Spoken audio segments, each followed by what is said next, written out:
مفتی صاحب، ہماری کمپنی میں چھوٹی سی مسجد ہے، جب اس میں باجماعت نماز پڑھتے ہیں تو امام صاحب کے ساتھ بھی کھڑے اور پیچھے بھی کھڑے ہوتے ہیں۔ کبھی کبھی کوئی راستے سے سعودی بھی جماعت میں شامل ہو جاتے ہیں۔ ایک سعودی نے کہا کہ امام صاحب کو ایک طرف کھڑا ہونا چاہیے، درمیان میں نہیں کھڑا ہونا چاہیے، یعنی امام صاحب ایک طرف کھڑے ہوں، باقی سب دائیں طرف کھڑے ہوں۔ اس بارے میں رہنمائی فرمائیں۔ دیکھیں، اصولی طور پر تو امام کو درمیان میں کھڑا ہونا چاہیے اور مقتدیوں سے آگے کھڑا ہونا چاہیے۔ کہیں ضرورت ہو، جیسے آپ نے کہا ہے، تو امام مقتدیوں کے ساتھ بھی کھڑا ہو سکتا ہے اسی صف میں۔ اس میں بھی بہتر یہ کہ وہ درمیان میں کھڑا ہو، دائیں بائیں برابر لوگ ہوں۔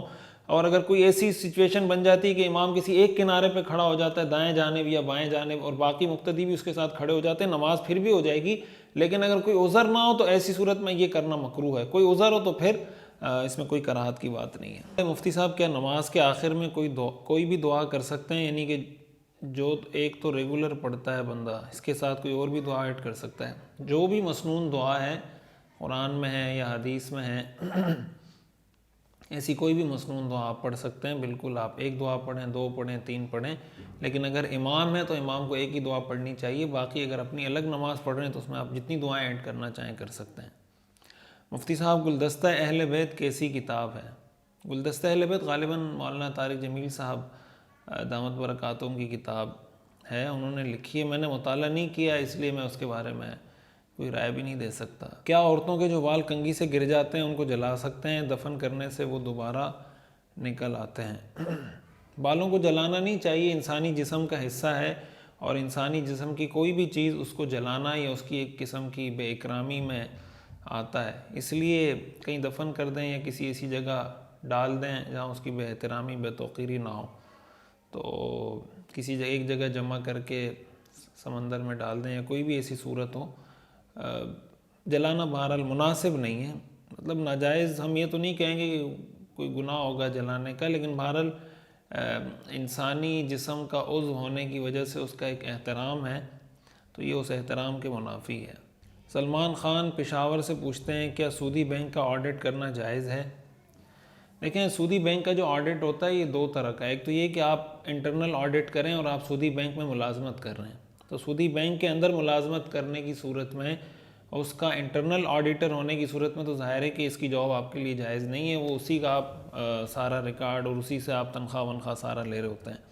لیکن اگر آپ کسی ایکسٹرنل آڈیٹر ہیں، آپ کسی اور فرم میں آپ کام کرتے ہیں اور اس فرم سے ہی آپ کو تنخواہ ملتی ہے، لیکن اس فرم نے آپ کو کسی سودی بینک کے آڈٹ کے لیے بھیجا ہے، تو ایسی صورت میں چونکہ آپ براہ راست کسی سودی لین دین میں انوالو نہیں ہو رہے ہوتے، بلکہ جو ٹرانزیکشن پہلے ہو چکی ہوتی ہے اس کا آپ ریکارڈ چیک کر رہے ہوتے ہیں، اور اس کو جناب آپ ایک طرح سے چیک کر رہے ہوتے ہیں کہ کون سی چیز کیسے ہوئی ہے اور جو اصول ضابطے ہیں اس کے مطابق ہوئی ہے یا نہیں ہوئی، تو براہ راست آپ سودی بینک کے ملازم بھی نہیں ہیں، دوسری فرم کے ملازم ہیں، اور اس میں آپ براہ راست سودی لین دین میں انوالو بھی نہیں ہو رہے، تو اس کی علماء نے گنجائش دی ہے۔ لیکن بہرحال ظاہر ہے کہ سودی بینک کے اندر آپ یہ سارا کر رہے ہیں، تو بہتر یہی ہے کہ اس سے اپنے آپ کو بچایا جائے، اور اس طرح کی جو ایکٹیویٹیز ہیں اس کے اندر آپ اپنے آپ کو انوالو نہ کریں۔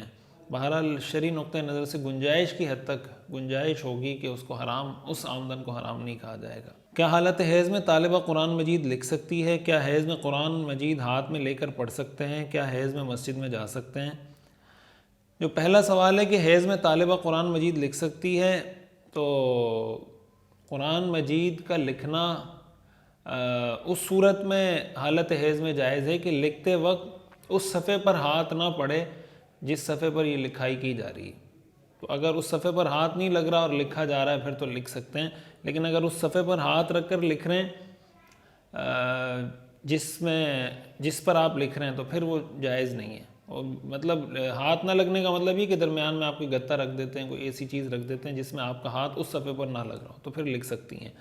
اور جہاں آپ نے بات کی کہ ہاتھ میں لے کر پڑھ سکتی ہیں، یعنی تو قرآن مجید ہاتھ پڑھنا تو ویسے ہی جائز نہیں ہے۔ حالت حیض میں قرآن کریم کی تلاوت کرنا جائز نہیں ہے، تو قرآن مجید ہاتھ میں لے کر پڑھیں یا بغیر لیے پڑھیں، دونوں جائز نہیں ہیں۔ اور حالت حیض میں یا ناپاکی کی حالت میں یا وضو نہ ہو، ایسی حالت میں قرآن کریم کو ہاتھ میں اٹھانا یہ جائز نہیں ہے۔ یعنی ایک تو ہے نا کہ قرآن کریم کے اندرونی صفحات کو آپ نہیں ہاتھ لگا سکتے، قرآن کریم کا جو گتہ ہے اس کو بھی ہاتھ نہیں لگا سکتے بغیر وضو کے یا حیض کی حالت میں یا کوئی بھی ناپاکی کی حالت ہو۔ اور یہ جو آپ نے سوال کیا حیض میں مسجد جا سکتے ہیں، تو حیض کی حالت میں مسجد بھی نہیں جا سکتے، نہ حیض کی حالت میں، نہ جنوبی ہونے کی حالت میں، ناپاکی کی کوئی بھی حالت ہو جس میں غسل فرض ہو مرد یا عورت پر، اس میں مسجد میں جانا جائز نہیں ہے۔